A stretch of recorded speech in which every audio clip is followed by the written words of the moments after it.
തദ്ദേശ തെരഞ്ഞെടുപ്പ് ചൂടിൽ നാടെങ്ങും പ്രചാരണം ശക്തമാണ്. ഓരോ മുന്നണികൾക്കും വാഗ്ദാനങ്ങൾ നിരവധി. സാധാരണക്കാരുടെ വോട്ടു നേടി മുൻപ് വിജയിച്ചവർ ഇതുവരെ എന്തു ചെയ്തു എന്നാണ് ജനങ്ങൾക്കിടയിലെ പ്രധാന ചർച്ച. നമുക്ക് കൊല്ലം നഗരത്തിലേക്ക് ഒന്ന് പോയി വരാം. എം മനോജ് തയ്യാറാക്കിയ റിപ്പോർട്ടിലേക്ക്. തദ്ദേശ തെരഞ്ഞെടുപ്പിൽ പോരാട്ടം ശക്തമാക്കുകയാണ് മുന്നണികൾ. ഈ സമയത്ത് കൊല്ലം കോർപ്പറേഷനിൽ എത്തിക്കഴിഞ്ഞാൽ സ്ഥാനാർത്ഥികളോട് ജനങ്ങൾക്ക് എന്താണ് പറയാനുള്ളതെന്ന് കൂടെ നമ്മൾ കേൾക്കണം.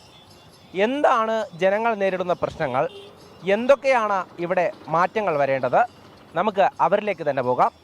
ഈ സ്ഥാനാർത്ഥികളോട് എന്താണ് പറയാനുള്ളത്? സ്ഥാനാർത്ഥികൾ ജയിച്ചു കഴിഞ്ഞാൽ അവരുടെ കാര്യം നോക്കി അങ്ങ് പോവുക. ജയിക്കാൻ വോട്ടിന് വേണ്ടി പല കാര്യങ്ങളും പറയും, പല രീതിയിൽ വരും. ജയിച്ചു കഴിഞ്ഞാൽ പിന്നെ നമ്മളൊരു ആവശ്യത്തിന് ചെന്നാൽ പോലും അവർ നമ്മളെ കണ്ട ഭാവം കാണിക്കത്തില്ല. അങ്ങനെയാണ് ഇവിടെ നടന്നുകൊണ്ടിരിക്കുന്നത് മൊത്തം, അന്ന് മുതൽ ഇന്ന് വരെ. കൊല്ലത്തിന് വേണ്ടി എന്താ പറയാനുള്ളത്? കൊല്ലത്തിന് വേണ്ടി ഇതുവരെ ഉള്ള ഒരാളും ഒന്നും ചെയ്തിട്ടില്ല. ഈ പട്ടണത്തിലേക്ക് വേണ്ടി ഇവിടെ ആര് ജയിച്ച് വന്നാലും ശരി തന്നെ എല്ലാം ഒരേപോലെ ഒന്നും ചെയ്തിട്ടില്ല.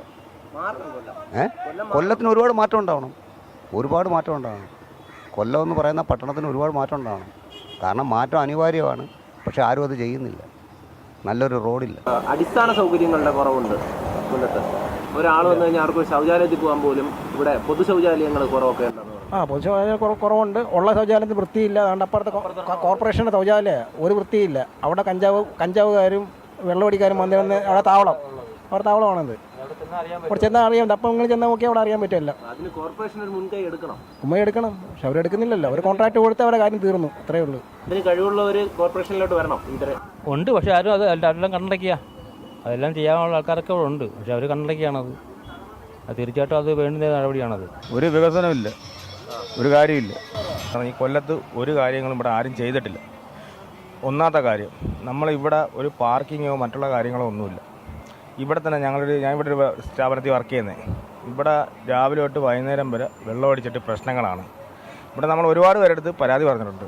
അവർ ഇവിടെ നിന്ന് ഭരിച്ച് ജയിച്ചവരാരും പോലും ഇവിടെ ഒന്നും ചെയ്തിട്ടില്ല. ഈ അടിസ്ഥാന സൗകര്യങ്ങൾ ഇവിടെ വേണം. ഇവിടെ നല്ലൊരു ബാത്റൂമില്ല. പിന്നെ കുടിവെള്ളത്തിന് പ്രശ്നങ്ങളുണ്ട്. നമ്മൾ ഒരുപാട് നാളുകൊണ്ട് മേലടത്തും കാര്യങ്ങളൊന്നും പറഞ്ഞിട്ടും ഇതുവരെയും ഒന്നും ചെയ്തിട്ടില്ല. ഇവിടെ ഈ കടക്കാർ മൊത്തം പറഞ്ഞു ഇവിടെ ഈ കട രാവിലെ തുറക്കാൻ പറ്റത്തില്ല. നമ്മൾ ഒരു കോർപ്പറേഷന് പരാതി കൊടുത്ത് മടുത്ത്. കോർപ്പറേഷന് ഒരു മനുഷ്യർ പോലും ഇവിടെ ഒന്നും ചെയ്യത്തില്ല.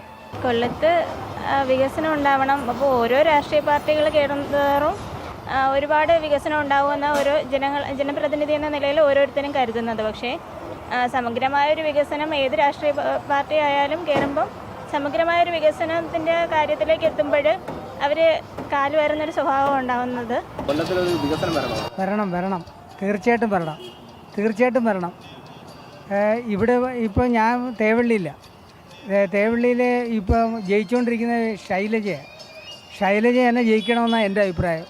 കാര്യം അവിടെ എന്തെങ്കിലും ചെയ്യുന്നെങ്കിൽ അവരേ ചെയ്യത്തുള്ളൂ.